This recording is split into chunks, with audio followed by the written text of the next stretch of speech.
Provérbios capítulo 24, versículos 19 e 20.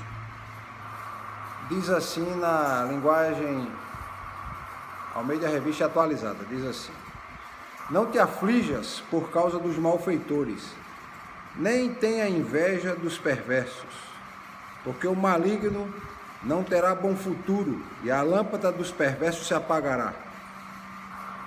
Na Almeida Revista Corrigida, que é a versão que alguns irmãos têm aí, diz assim: não te aflijas por causa dos malfeitores, nem tenha inveja dos ímpios, porque o maligno não terá galardão algum e a lâmpada dos ímpios se apagará. Na linguagem de hoje, diz assim: não se revolte por causa dos maus, nem tenha inveja deles. Os pecadores não têm futuro. Eles são como a luz que está se apagando. Na versão contemporânea, diz assim: não perca a cabeça com os arrogantes, nem deseje prosperar como os perversos, pois eles não têm futuro nenhum, estão indo para um beco sem saída. Na linguagem de hoje, diz assim: não fique preocupado com o sucesso dos maus, nem invejes as riquezas dos perversos, porque para eles o futuro é negro e sem esperança. Certo? Então vamos agora explicar. Veja só, esses dois versículos estão falando a respeito da maneira como o justo deve reagir ou deve agir diante do aparente sucesso das pessoas ímpias. E a gente vê muito isso, o ímpio fazendo sucesso. Né? Tem até um salmo falando a respeito disso, que ele chegou a um ponto que invejava o sucesso dos ímpios, porque o indivíduo era gordo, ele dizia: salta a gordura dos olhos, enquanto eu aqui sou magro, estou definhando, porque eu luto muito para sobreviver e tenho o mínimo para comer, e eu sirvo ao meu Senhor. E no final ele diz: olha, meus pés quase que resvalaram, quase que eu caio nessa ideia de prosperar como os ímpios, que é algo muito passageiro. Essa prosperidade pode acabar da noite para o dia. Então, ele está oferecendo uma instrução, além da vida prática, também espiritual, de como lidar com essas emoções que todos nós passamos. Né? Quem que não passa dificuldade na vida e vê o outro prosperando e vê que o outro está prosperando com desonestidade e você fica pensando: qual é a minha situação? Sou honesto, trabalho e luto, mas mesmo assim estou sofrendo para conseguir o meu sustento.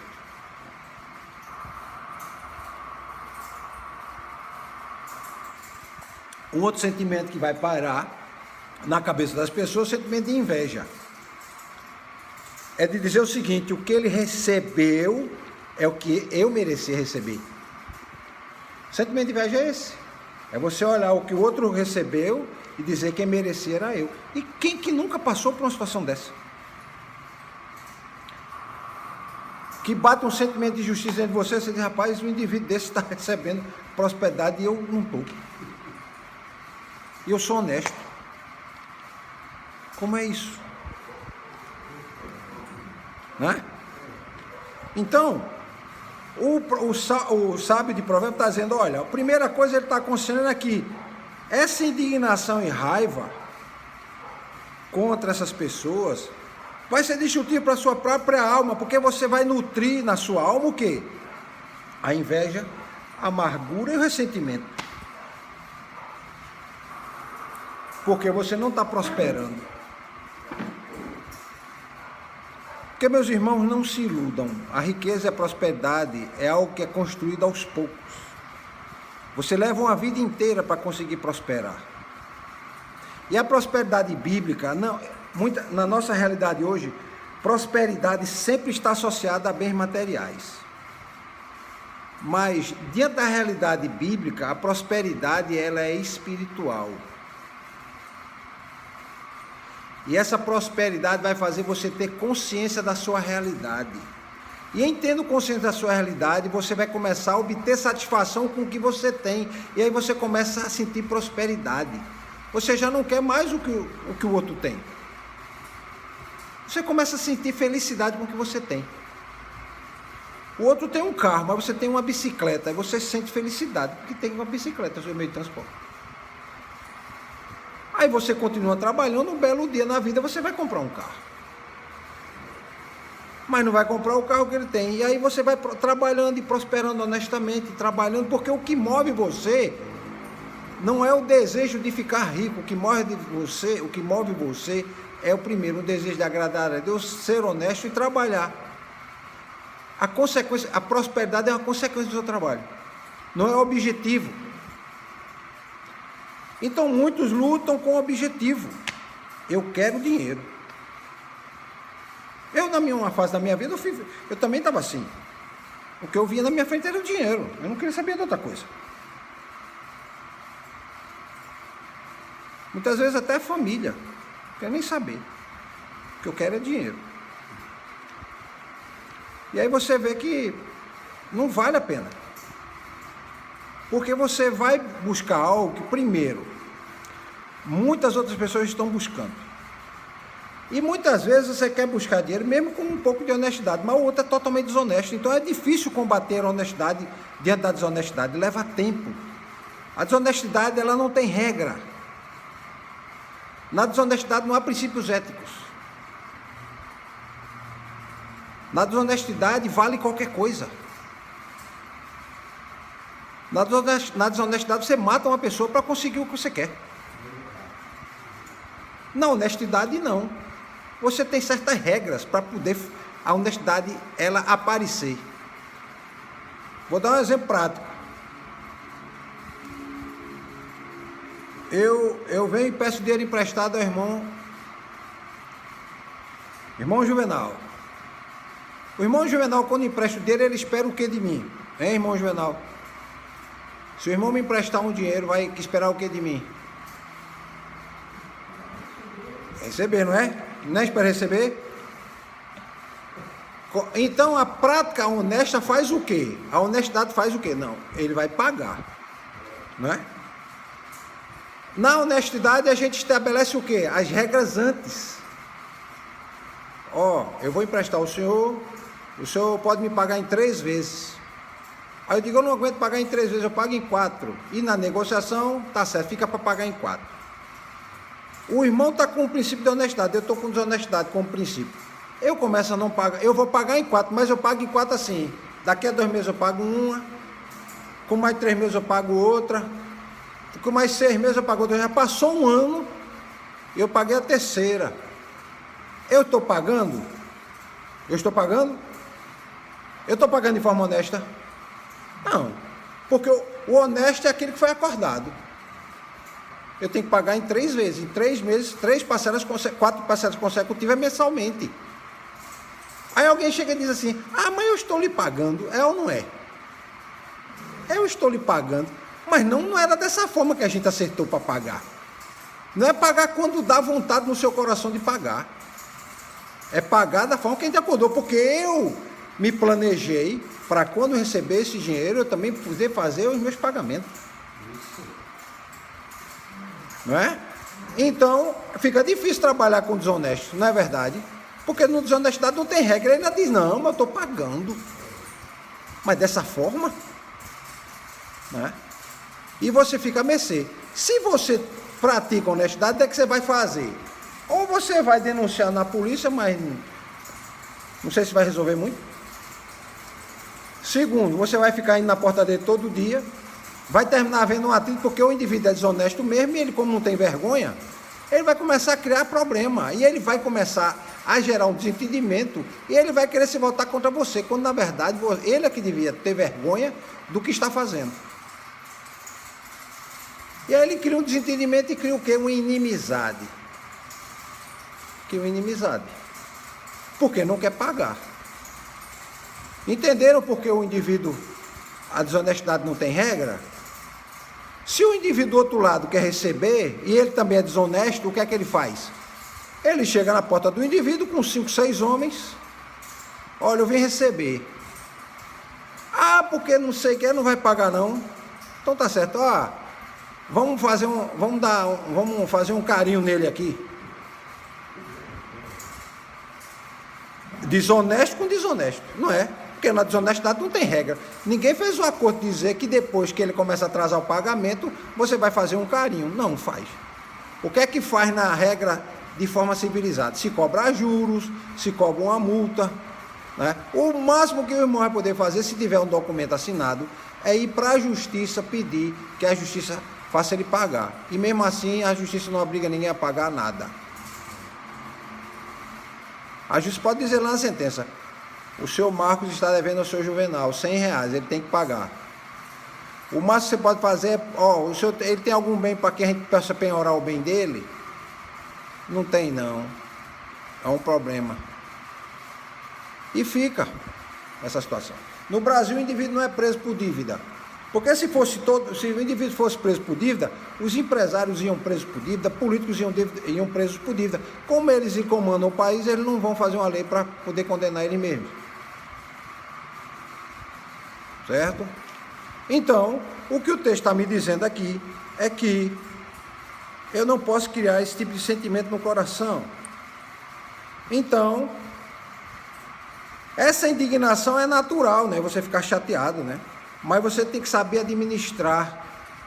E é muito difícil administrar esse tipo de indignação. Quando você vê outro prosperando desonestamente, você trabalhando honestamente não prospera. Entre aspas, prosperar na visão que o mundo estabelece como prosperidade, que é a prosperidade material. Não tem inveja dos ímpios, é a segunda parte do texto. Então, esse texto está dizendo o seguinte, que a pessoa que é ímpia, muitas vezes ela pode prosperar, apesar da conduta dela desonesta. Só que o que o texto está querendo chamar a atenção é o seguinte: Deus estabeleceu certas regras e certas leis, de que, por exemplo, uma lei de Deus, você não pode prosperar com desonestidade. O ímpio pode. Ele pode viver como ele quiser viver. Ele já está condenado mesmo. Mas aquele que diz, eu sigo a Deus, Deus diz, se você quer me seguir, você vai ter que cumprir essas leis e essas regras. A primeira regra, você só pode prosperar e enriquecer-se com trabalho e honestidade. Ou com honestidade, vamos pensar assim, porque honestidade em qualquer coisa, não é só no trabalho. Com honestidade. Não é?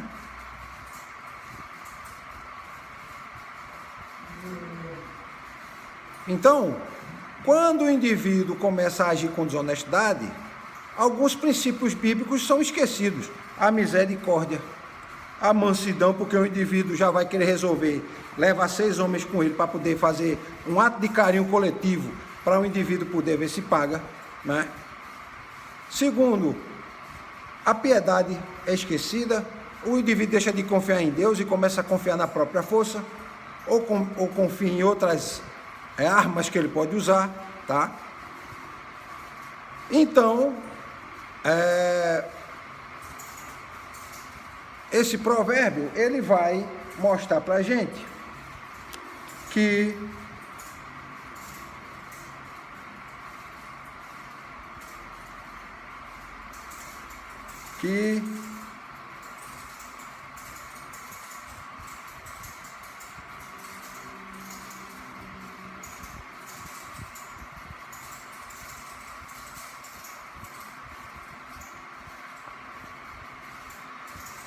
infelizmente a gente passa por esse tipo de sentimento. Quem nunca passou por um sentimento desse aqui, meu irmão? Todos nós. Esse sentimento aflora em todos, entendeu? E aí, o que é que o sábio de provérbio está dizendo?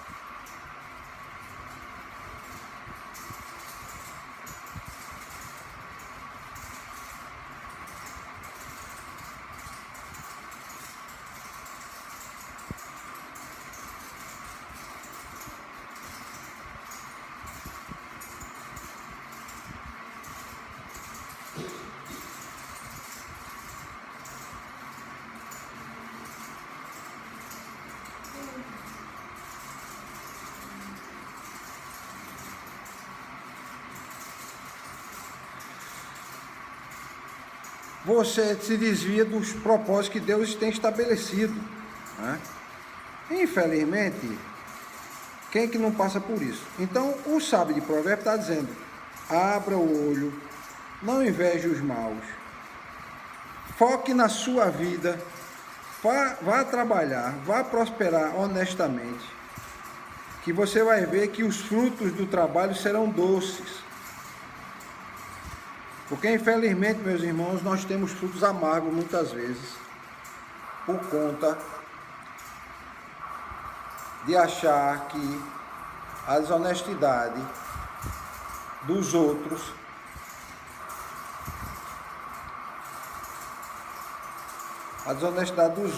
é uma forma de se obter prosperidade para a gente também, quando na verdade não é assim. Então, primeira coisa que você tem que cultivar é a gratidão a Deus. Senhor, eu estou vendo que os outros aí estão prosperando mais com desonestidade. Eu, graças a Deus, eu não quero isso para mim. Eu quero agradecer ao Senhor pelo que eu tenho. E quero continuar prosperando segundo as suas leis e seus princípios, né? Ter paciência, que é a coisa mais difícil também, é ter paciência, né? Ter paciência. E orar para que Deus transforme o nosso interior, certo? Aí ele continua falando porque o mal não terá futuro. O mal não terá um bom futuro, um bom resultado, né? Quais são os frutos que o mal colhe? Quais são os frutos, meus irmãos? São frutos doces ou frutos amargos? Amargo. Tá? Então, o destino final daqueles que agem com desonestidade, daqueles que agem com maldade em tudo que faz, é inevitavelmente o juízo de Deus. Inevitavelmente o juízo de Deus. Então vejam só. Isso é um ponto importante porque ele fala aqui das escolhas. Que escolhas nós estamos fazendo? Nós estamos fazendo escolhas que expressam princípios do mal, princípios da maldade, porque a desonestidade está ligada à maldade, né? Enganar faz parte da maldade, do mal, enganar as pessoas. Passar a perna no outro, como as pessoas dizem, né? Então essa expressão que o mal não tem futuro transmite uma ideia de que, embora o ímpio, a pessoa que trabalha, vive com desonestidade, possa experimentar sucesso momentâneo, ele vai até experimentar algumas tristezas, mas esse mal não vai prevalecer. O futuro é marcado por ruína e destruição. Aí muita gente diz, mas dê um exemplo. Imagina uma família que o pai é desonesto. Os filhos vão crescendo com quais exemplos? Com qual exemplo? Do pai desonesto. E o pai prospera com desonestidade. Quando ele morre, cada um que queira enganar o outro, porque foi assim que eles aprenderam. Isso vai levar à ruína de todos. E a gente tem vários exemplos disso. Porque o padrão moral que eles aprenderam foi de enganar as pessoas. Então eles vão enganar qualquer um. Engana os próprios irmãos. Tem gente que engana a própria mãe. Já passou casos e mais casos aí na TV. Teve um caso no Rio de Janeiro mesmo, de uma mulher que ela era esposa do maior marchand. Marchand é um indivíduo que é colecionador de obras. E obras caras, caríssimas, coisas de 10 milhões, 20 milhões um quadro.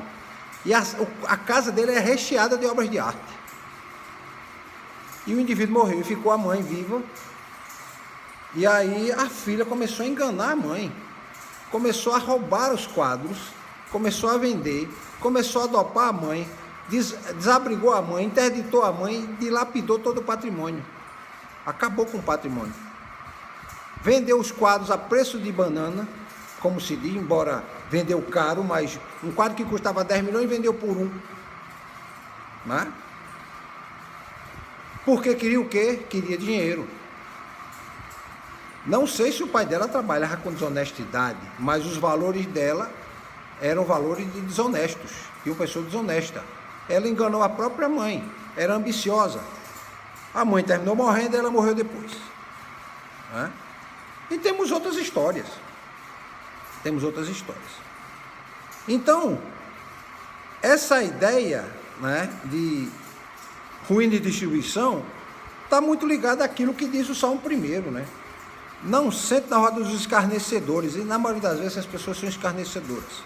Porque, meus irmãos, o temor a Deus é um princípio importante na vida do homem, e vou explicar para vocês por quê.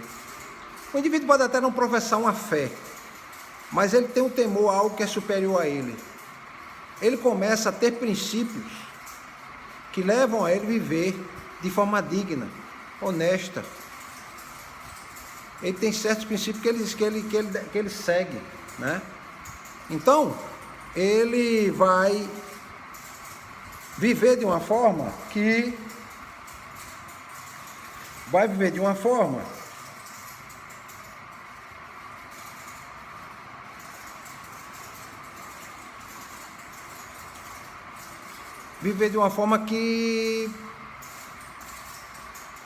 segue esses princípios, né? Vai seguir esses princípios. Então, quando ele diz aqui que a lâmpada vai se apagar dos pés,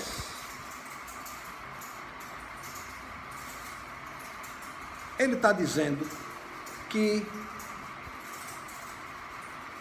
essa lâmpada é uma metáfora para falar do bem-estar que a pessoa tem, né?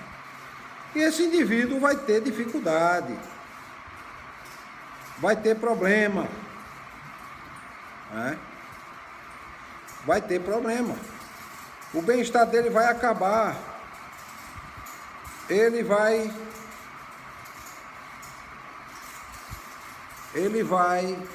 perder tudo que tem. Porque quando a lâmpada for desligada, ela perde a luz. Quando a lâmpada se apagar, que não houver mais energia, não há mais quem dê jeito nessa situação, certo? Então, o que o autor desse provérbio está dizendo é que essa vida vai perder significado e ele vai perder a vitória que Deus estabeleceu para aqueles que o seguem. Então é chegada a hora de um tempo de escuridão e destruição.